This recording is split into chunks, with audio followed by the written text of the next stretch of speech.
Praise lord. ఉదయ కాలం దేవుడు మనకిస్తున్న వాగ్దానం చదువుకుందాం. హెబ్రీయులకు రాసిన పత్రిక 11వ అధ్యాయం 11వ వచనం. విశ్వాసం బట్టి శారా ఈ వాగ్దానం చేసిన వాడు నమ్మదగిన వాడని ఎంచుకున్నాను. దేవుని బిడ్డలారా, నిజంగా మనుషులు మానవులు ఎన్నో వాగ్దానాలు చేస్తారు, కానీ అవి సంపూర్ణంగా కావు.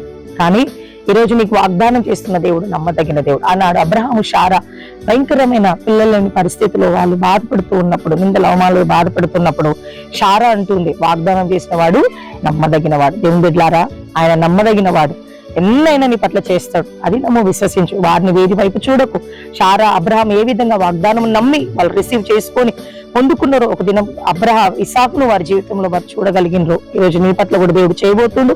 ఈ వాగ్దానం నమ్ము, రిసీవ్ చేసుకో. వాగ్దానం చేసేవాడు నమ్మదగిన వాడు.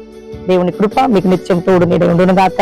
దినమంతా దేవుని కరుణ కటాక్షం సమాధానము మీకు, ఉద్యోగానికి, సమస్తానికి దేవుని కృప తోడ ఉండును గాక. Praise the lord.